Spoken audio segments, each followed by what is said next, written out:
Red Bull may be way ahead of the pack right now, but that doesn't mean that their glory days are going to last forever. Christian Horner and his team have to get their affairs in order and soon, because with the struggles of Sergio Perez and the consequences of their cost cap breach breathing down their necks, their future isn't exactly sunshine and rainbows. So, how is Red Bull juggling things? You clicked on the right video to find out. Lewis Hamilton believes it's about time for his Mercedes crew to shift their attention towards developing their 2024 contender. The Silver Arrows have been struggling to keep up throughout the entire year. Even though they've made notable improvements with their recent upgrades, they still have quite a gap to bridge in order to catch up with the dominating Red Bull team. Damon Hill finds it challenging to envision how Mercedes can close the gap on the frontrunners, and he recently floated the idea that Hamilton's team should deliberately aim for lower scores in order to enhance their prospects of challenging Red Bull in the upcoming races. Although Hamilton didn't explicitly express the same sentiment, he concurs that it's crucial to shift the team's focus towards the future. Following his third-place finish at the Canadian Grand Prix, the British driver urged his team to prioritise the development of next year's car, saying, "It's going to be a battle of development, I guess, over the rest of the season. I reckon Max's team are already working on next year's car, so we need to take our eye a little bit off the ball and focus on next year also, but yeah, happy to be up there." Hamilton's guess regarding Max Verstappen's team proved to be accurate. Christian Horner, Red Bull team principal, openly acknowledged this fact while responding to yet another triumph for their team in Montreal. When asked if their team will be working on the RB19, he said, "It's about finding that balance. Obviously, because we have a lot less wind tunnel time, we have to start thinking a lot about next year. We're spinning a couple of plates at the moment, but with the regulations being stable, whatever we learn this year, we carry into next year as well. Of course, there are things that we'll keep bringing back to this year's car, but a lot of the focus now back in the factory is already on next year." But when discussing the cost cap penalty currently being served by Horner's team, Sky Sports reporter Ted Kravitz responded by questioning the extent of the impact that the punishment has truly had. He stated, "They've already got the advantage with this year's car. We're not even halfway through the season and already they can have the capacity and aerodynamic wind tunnel testing time, even considering the penalty for the accepted breach agreement on the cost cap, to concentrate on next year's car. So it's a virtuous circle, having such a good car this year. It might end up that the cost cap breach and the penalty of 10% less wind tunnel time that Red Bull had might end up not being a penalty at all. If they can start now on next year's car, then it's not a penalty at all, is it?" Sergio Perez could be given some leeway for a few subpar performances throughout a season when paired with the insane talent that is Max Verstappen. That being said, the past 3 events have been exceptionally challenging for him. It's worth acknowledging that Perez managed to secure 4th place in the Spanish Grand Prix, but given Red Bull's overall dominance, it still felt somewhat underwhelming from an external perspective. The Canadian Grand Prix presented a fresh chance after a weekend break, but the Mexican driver faced difficulties in terms of pace throughout the event. Once again, Perez struggled to break into the top 10 during qualifying. While we have been spoiled with Verstappen's ability to carve his way through the field after a challenging qualifying session, Perez has been unable to replicate that level of performance.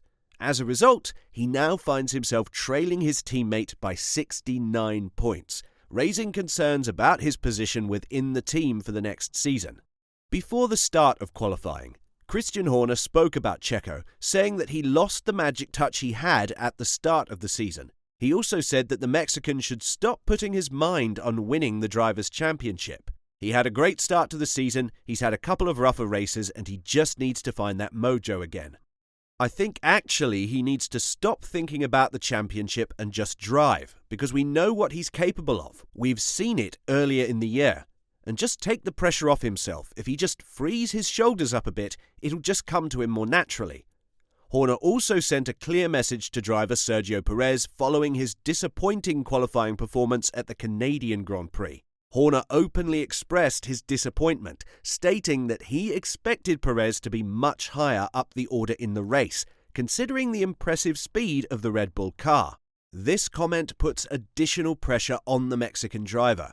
Following the qualifying session in Montreal, Horner spoke to the media about Perez, saying, "Unfortunately for Checo, he just didn't get that first lap in on the slick tyre when the circuit was in the window. Then he came back onto the Inter because it was too wet for the slicks, so it was frustrating for him. However, unlike Monaco, this is a track that you can overtake at.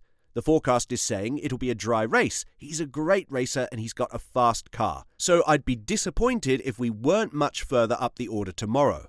Perez will be eager to make amends and regain the trust of his team principal in the upcoming race, following what he described as a disappointing outcome in qualifying. After the session, he expressed his determination to bounce back and improve his performance, saying, "It didn't work out. I mean, when we went onto the slick, it was just the lap that it started raining. I needed a lap to get the tyre in the temperature in the working range, and then it just started raining, then we switched back to the intermediate, so it was all a bit half a lap, one lap a bit too late to get that lap in. Well, it's going to be hard to overtake, but we will try everything. We will try everything to come through the field." Red Bull need Sergio Perez to come through because, according to Ted Kravitz, breaching the cost cap rule will be biting the team at the tail end of the season. Red Bull reached an agreement with the FIA after a minor regulation violation, resulting in a £6 million fine and a 10% reduction in their wind tunnel testing time. Christian Horner wasn't happy about the severity of the punishment, which was especially highlighted when he said, "The more draconian part is the sporting penalty, which is a 10% reduction in our ability to utilize our wind tunnel and aerodynamic tools. I've heard people reporting today that it's an insignificant amount. Let me tell you now, that is an enormous amount. That represents anywhere between a quarter and half a second's worth of lap time. By winning the Constructors' Championship, we became victims of our own success by, in addition to that 10%, having a 5% incremental handicap compared to the second and third place teams. Yet, despite the penalty imposed on Red Bull, they have maintained their dominant position in the sport this season, with either Max Verstappen or Sergio Perez emerging victorious in every race thus far. Additionally, Ted Kravitz has clarified that the reduction in aerodynamic testing time will primarily impact Red Bull's performance in the upcoming season, indicating that their current success remains unaffected. He told Sky Sports, "It's clear to me now why the upper surfaces, the side pods and all the rest of it of the RB19 look more or less the same as the RB18.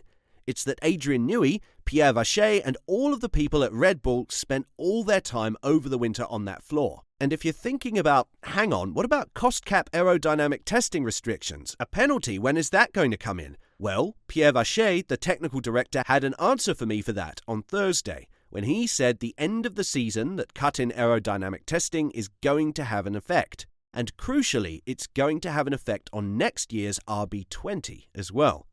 I thought that was really interesting. So if you're thinking that, hang on, I thought with the accepted breach of agreement of last year's cost cap, how come they've got the best car? It is going to bite Red Bull, just not yet, and certainly not before they win this year's World Championship, which they deserve to because they've got a great car and Max Verstappen is driving brilliantly, etc., etc., etc. It certainly looks like Red Bull have a lot of planning to do if they want to continue dominating, especially with Sergio Perez underperforming in recent races. Will they find a way to stay ahead of the competition, or should they start counting their days? Tell us what you think in the comment section down below. And as always, don't forget to like and subscribe to the channel if you haven't. Thanks for watching.